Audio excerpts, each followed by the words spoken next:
सीता माता की धरती में समाधि एक ऐतिहासिक कथा। त्रेता युग के उस महान काल में जब रामायण की गाथा आरंभ हुई थी, अयोध्या के राजा दशरथ के पुत्र राम ने अपने धर्म का पालन करते हुए माता सीता को वनवास से लाकर रावण का अंत किया और अयोध्या में राजगद्दी पर विराजमान हुए। अयोध्या नगरी में सब कुछ शांतिपूर्ण था, लेकिन विधाता ने सीता माता के लिए कुछ और ही नियति तय कर रखी थी।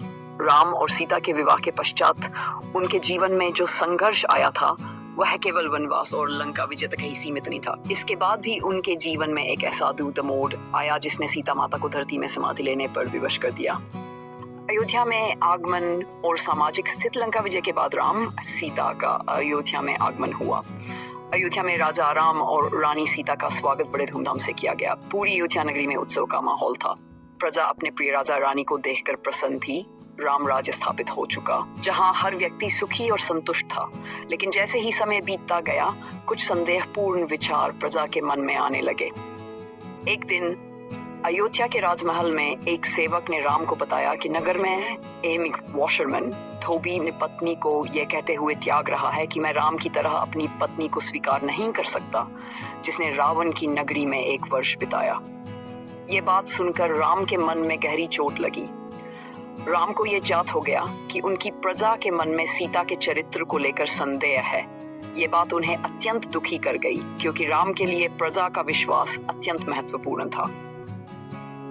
धर्म और राजधर्म का संघर्ष। राम के हृदय में एक भयंकर संघर्ष शुरू हो गया। एक ओर उनकी पत्नी सीता थी, जिन्होंने अपने प्रेम और निष्ठा को अयोध्या के लिए बलिदान कर दिया था। दूसरी ओर उनकी प्रजा थी, जो उनके राजधर्म का अनुसरण करती थी। राम ने सीता के प्रति अपने कर्तव्यों और प्रजा के प्रति अपने कर्तव्यों के बीच फंसा हुआ पाया। अंततः राम ने राजधर्म को प्राथमिकता देने का निश्चय किया। यह निर्णय उनके लिए अत्यंत कष्टकारी था, लेकिन वह जानते थे कि एक राजा का धर्म उसकी प्रजा के प्रति होता है। उन्होंने निर्णय लिया कि सीता को अयोध्या छोड़कर वनवास में जाना होगा। सीता का त्याग। राम के इस निर्णय को सुनकर सीता को गहरा आघात लगा, लेकिन उन्होंने कभी अपने पति के निर्णय को चुनौती नहीं दी। उन्होंने हमेशा अपने धर्म का पालन किया था और अब भी किया। लक्ष्मण के साथ वह गंगा के तट पर वाल्मीकि ऋषि के आश्रम में रहने चली गई। वाल्मीकि ऋषि ने उन्हें आश्रय दिया और सीता ने वहीं अपने जीवन की नई यात्रा शुरू की। कुछ समय बाद उन्होंने 2 पुत्रों को जन्म दिया, लव और कुश। दोनों पुत्र वीरता और ज्ञान में अद्वितीय थे। सीता ने अपने पुत्रों को सभी गुण सिखाए और उनका पालन पोषण स्वयं किया। अश्वमेध यज्ञ और पुनर्मिलन। कुछ वर्षों बाद राम ने अयोध्या में अश्वमेध यज्ञ का आयोजन किया। इस यज्ञ के दौरान राम ने संपूर्ण आर्यावर्त को अपनी शक्ति का परिचय दिया।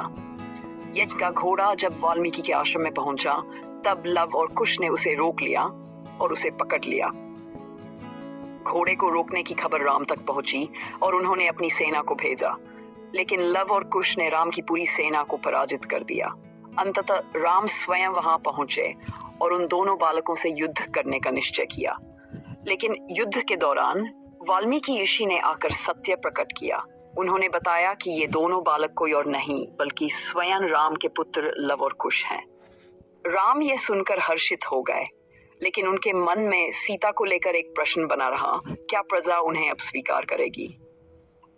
अंतिम परीक्षा और सीता का निर्णय। राम ने सीता को अयोध्या वापस बुलाने का निर्णय लिया। जब सीता को यह संदेश मिला तो उन्होंने अपनी स्मरण किया, अपनी क्या था कि उनकी पवित्रता पर कभी संदेह नहीं होना चाहिए। फिर भी समाज ने उन्हें स्वीकार नहीं किया। राम ने सभा में सीता से कहा, हे जानकी, तुम्हारे चरित्र को लेकर अब कोई संशय नहीं है। मैं तुम्हें पुनः अयोध्या लाने आया हूँ। लेकिन सीता, जो अपने जीवन में इतने अपमान और कष्टों को सह चुकी थी, अब किसी और परीक्षा के लिए तैयार नहीं थी। उन्होंने राम से कहा, हे स्वामी, मैंने अपने जीवन में केवल धर्म का पालन किया है। यदि मैंने कभी अपने धर्म से विचलन नहीं किया हो, तो आज ये धरती माता मुझे अपनी गोद में स्थान दे। सीता माता ने अपने हाथ जोड़कर धरती माता से प्रार्थना की। अचानक धरती फट गई और एक सुनहरी रथ प्रकट हुआ। पृथ्वी माता स्वयं आई और सीता को अपनी गोद में ले लिया। देखते ही देखते सीता धरती के भीतर समा गई। राम ये दृश्य देखकर स्तब्ध रह गए। उनके जीवन की सबसे बड़ी प्रेरणा और सहधर्मिणी सीता अब उनके साथ नहीं थी।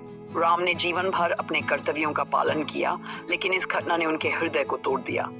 सीता के बिना राम ने अपने जीवन के शेष वर्ष राजधर्म का पालन करते हुए बिताए, लेकिन उनके हृदय में सीता की स्मृति सदैव बनी रही। उन्होंने अपने जीवन के अंतिम क्षणों में सरयू नदी में जल समाधि ली और अपने परमधाम को प्रस्थान किया। सीता का त्याग एक संदेश। सीता माता की ये गाथा केवल त्याग की नहीं है, बल्कि यह उन स्त्रियों की भी कहानी है जो समाज के अन्यायपूर्ण मानदंडों का शिकार होती हैं। उनका धरती में समा जाना ये संदेश देता है कि सत्य और पवित्रता को कभी किसी प्रमाण की आवश्यकता नहीं होती। उनका त्याग और सहनशीलता अनंत काल तक समाज को धर्म और न्याय का मार्ग दिखाता रहेगा।